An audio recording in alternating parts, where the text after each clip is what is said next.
Deadpool और Wolverine चौथी दीवार को तोड़ता है और उसे बुरी तरह से कुचल देता है और अंत में मर्स को एमसीयू में लाता है। लेकिन मल्टीवर्स में होने वाली सारी पागलपन की वजह से क्या होता है? डेडपूल और वुल्वरिन की शुरुआत डेडपूल द्वारा 2017 के लोगान की विरासत को अपवित्र करने से होती है, जिसे कई लोगों ने न केवल वुल्वरिन पर ह्यूग जैकमैन के विचार बल्कि 20वीं सेंचुरी फॉक्स एक्स-मेन सीरीज के लिए सबसे उपयुक्त अंत के रूप में देखा। वेड ने लोगान के एडामेंटियम कंकाल को खोदकर ऐसा किया, उसे वापस जीवित करने के दुर्भाग्यपूर्ण प्रयास में, और टाइम वेरिएंस अथॉरिटी के कई एजेंटों को उसके साथ मौत के घाट उतार दिया। वेड ऐसा इसलिए कर रहा है क्योंकि एक दुष्ट टीवीए एजेंट, जिसे केवल मिस्टर पैराडॉक्स के नाम से जाना जाता है, डेडपूल को सूचित करता है कि वह डेडपूल के ब्रह्मांड को नष्ट कर देगा क्योंकि लोगन एक एंकर बीइंग था और उसकी मृत्यु का मतलब था कि वेड का ब्रह्मांड क्षय और नाश के लिए अभिशप्त था। इस वुल्वरिन ने उसकी पूरी दुनिया को निराश कर दिया। हालांकि मिस्टर पैराडॉक्स इस प्रक्रिया को तेज करना चाहता है। वेड निश्चित रूप से इसे पसंद नहीं करता है, इसलिए वह अपने ब्रह्मांड से एक लोगन को बदलने और इसे बचाने के लिए मल्टीवर्स के माध्यम से अपना रास्ता बनाता है।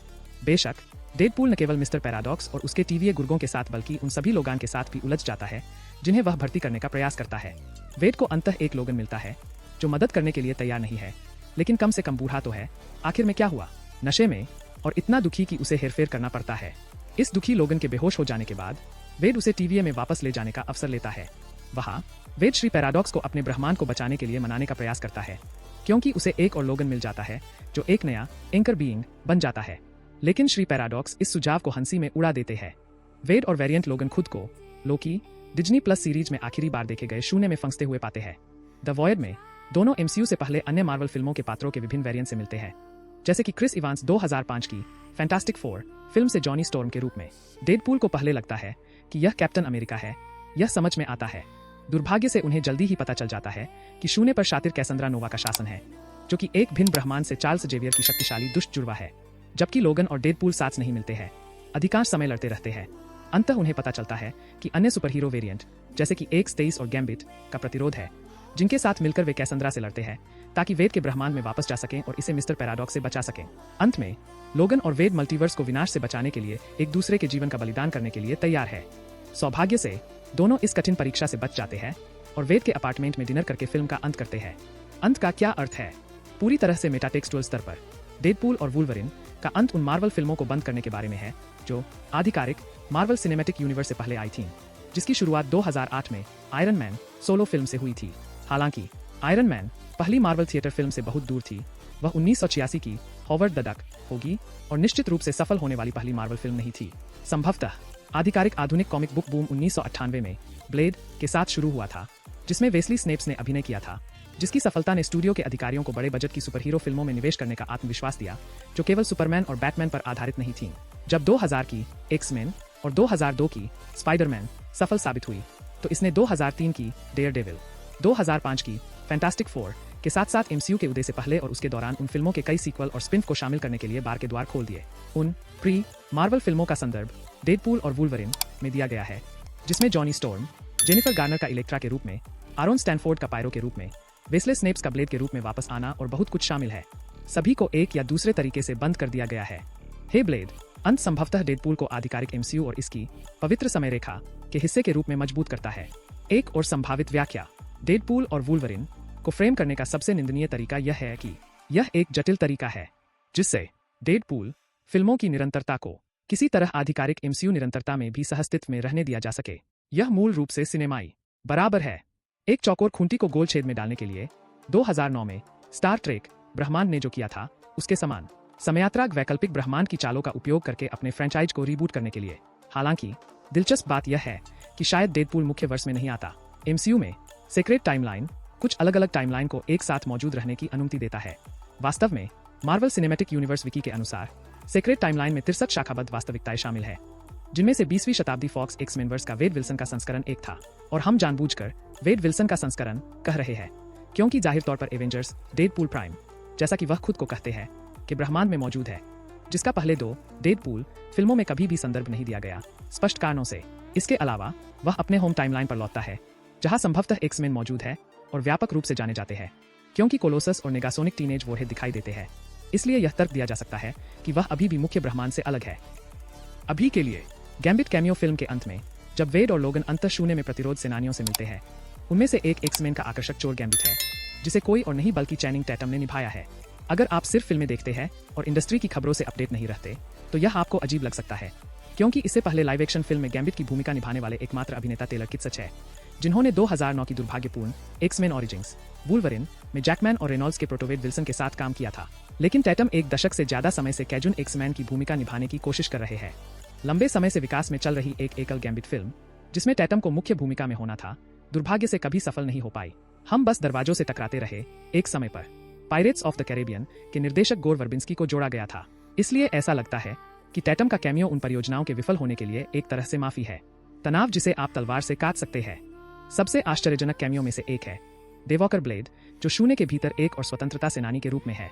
यह विशेष रूप से एमसीयू के लंबे समय से चल रहे ब्लेड रीबूट के प्रकाश में आश्चर्यजनक है, जिसमें कथित तौर पर अभी भी महर्षला अली अभिनीत है, जिसे डेडपूल और वुल्वरिन से पहले आना था, लेकिन अब इसे नवंबर 2025 के लिए निर्धारित किया गया है।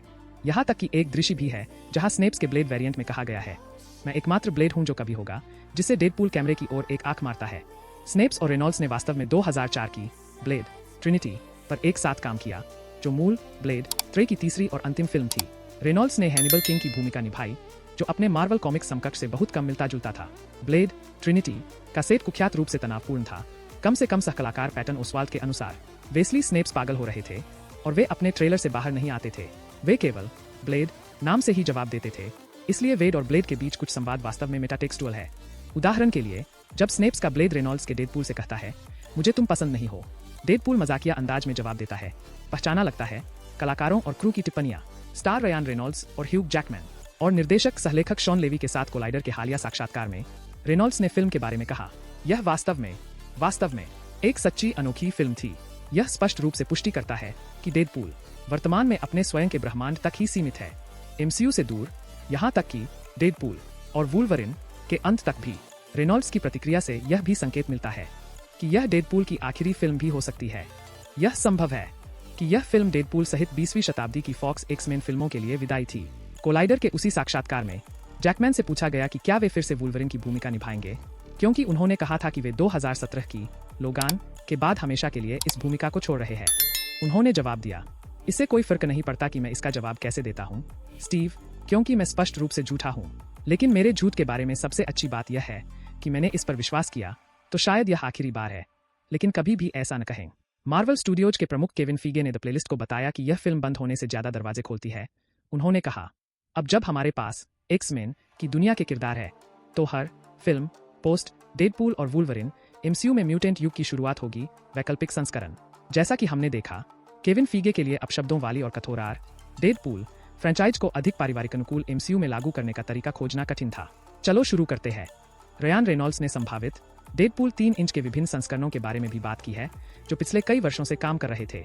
इसमें अकीरा कुरोसावा की राशोमोन की शैली में एक कहानी शामिल है, जिसमें डेडपूल और वुल्वरिन के रोमांच को 3 अलग अलग दृष्टिकोणों से बताया गया था। रेनॉल्ड्स ने वैरायटी को बताया, मैं ड्राइंग बोर्ड पर वापस गया और मैंने लगभग 18 अलग अलग उपचार लिखे। उनमें से कुछ लगभग सनडांस फिल्म की तरह थे, जिसका बजट $10 मिलियन से कम था। सहकलाकार करण सोनी, जो डोपिंदर की भूमिका निभाते हैं, के अनुसार उन विचारों में से एक मूल रूप से एक रोड ट्रिप मूवी थी, जिसमें डेडपूल क्रिसमस को बचाने की कोशिश करता है। इसमें जैकमैन भी सहकलाकार होते। निर्देशक शॉन लेवी ने कोलाइडर को बताया कि कैसंद्रा नोवा के मुख्य खलनायक बनने से पहले उन्होंने पहले के ड्राफ्ट में मेफिस्टो के साथ खिलवाड़ किया था। तो यह संभव है कि डेडपूल और वुल्वरिन द्वारा क्रिसमस को बचाने के बारे में रोड ट्रिप संस्करण में अंतिम फिल्म के ब्रह्मांड को बचाने वाले क्लाइमेक्स की तुलना में बहुत कम दाव होंगे। लेकिन मेफिस्टो की उपस्थिति उन प्रशंसकों को दे सकती थी जो वर्षों से शैतानी खलनायक के बारे में सिद्धांत बना रहे थे। अंत की शुरुआत। हालांकि डेडपूल और वुल्वरिन एमसीयू मल्टीवर्स सागा को समाप्त नहीं करता है, लेकिन यह इस बात के बहुत से संकेत देता है कि एमसीयू द्वारा प्लॉट डिवाइस के रूप में मल्टीवर्स का अत्यधिक उपयोग समाप्त होने वाला है, खासकर इस बात के साथ कि वेड ने मार्वल सिनेमैटिक यूनिवर्स के चौथे चरण की कितनी बुराई की है। 2015 के मल्टीवर्स कराव वाले कॉमिक्स इवेंट पर आधारित सीक्रेट वॉर्स को अगली बड़ी एवेंजर्स टीम अप फिल्मों में से एक के रूप में घोषित किया गया है। प्रशंसकों ने अनुमान लगाया है कि एवेंजर्स सीक्रेट वॉर्स एमसीयू के लिए एक समेकित समय रेखा में परिणत हो सकता है, ठीक वैसे ही जैसे डीसी के समान crisis on infinite earths multiversal event ने किया था। डेडपूल की एमसीयू के बारे में खुलेआम उपहासपूर्ण मेटाटेक्सुअल टिप्पणियां भी प्रशंसकों के बढ़ते समूह को आवाज देती है, जो एवेंजर्स एंड गेम के बाद से मार्वल फिल्मों की आलोचना कर रहे हैं। मुखर प्रशंसकों के बढ़ते समूह ने तर्क दिया है कि एमसीयू हाल के वर्षों में दिशाहीन और भटकावपूर्ण रहा है। क्या मर्क विद द माउथ कि ये टिप्पणियां इस बात का संकेत हो सकती है कि मल्टीवर्स सागा अपेक्षा से पहले ही समाप्त हो रहा है, या क्या वे इस बात के संकेत है कि डेडपूल एवेंजर्स सीक्रेट वॉर्स के आने पर मुख्य केंद्र बिंदुओं में से एक होगा। हम देखेंगे